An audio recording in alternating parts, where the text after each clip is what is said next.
Hello, everyone. Thank you for joining us here today. My name is Heather Terenzio. I'm a director here at JFF working on our entrepreneurial programs. But today we have a special treat for you in collaboration with our Center for Apprenticeships and Work-Based Learning. We're talking about apprenticeships and how they can help organizations as they start to think about their talent strategies for 2025.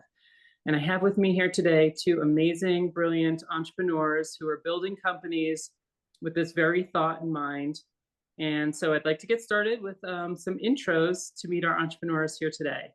Venki, would you like to start? Thank you so much, Heather. Hi, everyone. It's a pleasure to be here on the call with Tina and Heather.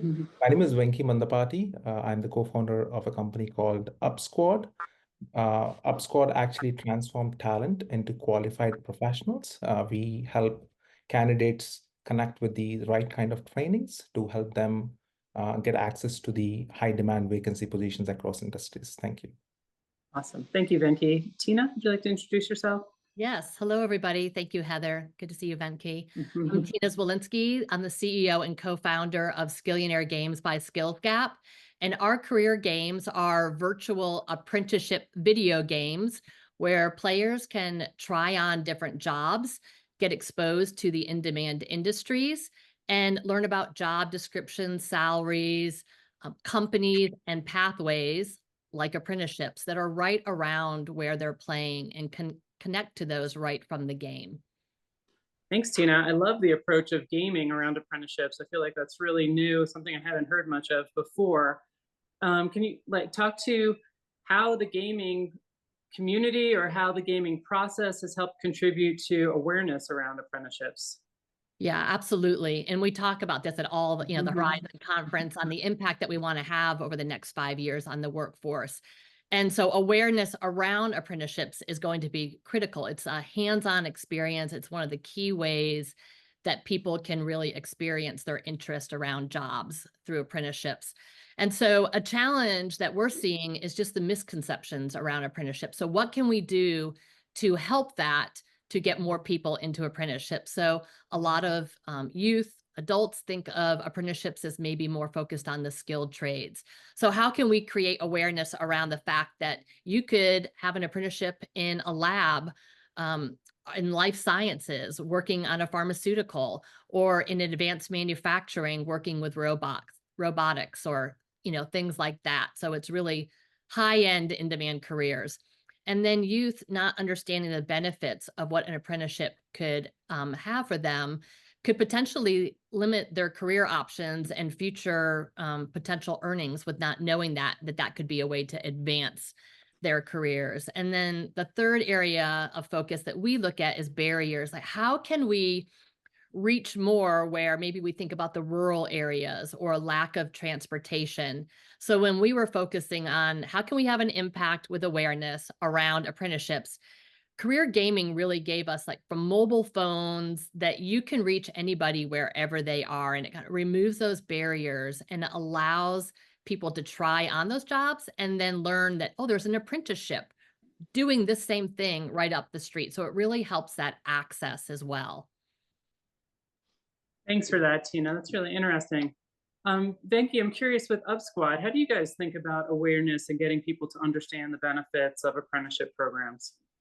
Sure, Heather. Most of our customers use UpSquad as their platform to build those apprenticeship programs. So based on, just piggybacking on what Tina has just mentioned, just imagine these organizations now getting awareness on how apprenticeships could help them. We need to make very easy and efficient for them to run these apprenticeships. So that's where UpSquad comes in. We really look at what kind of programs that they have, what kind of trainings that they are trying to provide. Because in apprenticeship programs, we believe that there has to be that feedback loop, which is how we have designed our systems to make it very easy. For example, some of our customers has these specific programs where they are bringing mentors from within their own industry to be able to connect with the students that we are trying to support. So based on their interests, based on their different skill levels, because no two learners are the same. So based on their diverse experiences, we are now enabling them to connect with these specific mentors in their own industry that they're trying to learn about via UpSquad. So that's how I would say, like, once they get the awareness, we are trying to make it very easy and efficient for organizations to run these programs. Thanks, Venki. And yeah, mentorship is kind of the central tenet to apprenticeship programs and apprenticeships in general. So that's an important piece of the business. I understand that. Tina, maybe talk to one more example of how you work with organizations or just someone who's using your product and how that works. Yeah, absolutely. So working with different regions and states around their industry needs to fill these in-demand jobs.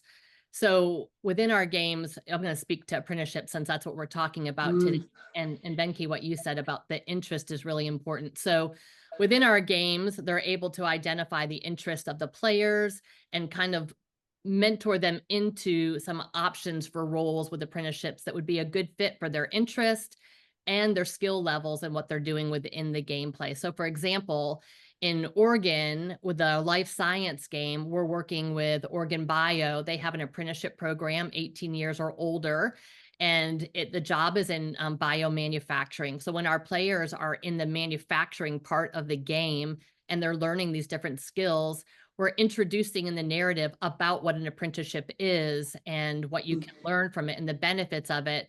And then depending on their age and location to the apprenticeship, they are served, hey, what you just did there's an apprenticeship opportunity right now.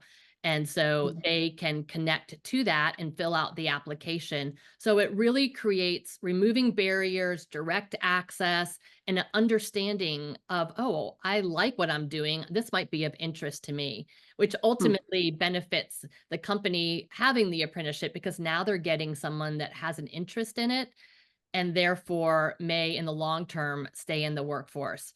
We're also doing that with cyber in Massachusetts and connecting them to apprenticeships there. And we're getting ready to launch in January, advanced manufacturing, life science, computer science, tech, and healthcare in South Carolina, which will be direct connections to pre-apprenticeships and apprenticeships. So we're looking forward to having some really great stories over the next few months of that impact.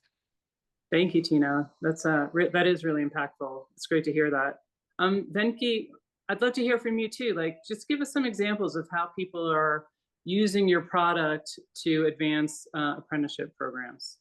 Absolutely, Heather. Maybe I'll share this one specific customer that we have, especially in the state of Arkansas, Economic Development Commission across the state. They have a specific training program that they would like to expose more high school students as well as university undergrad students to the field of data science. So they created this whole apprenticeship model where they have brought in different stakeholders. I mean, if you think about it, it's not just one part of the puzzle. Like, bringing all those pieces together is the unique way how they were able to build this whole program.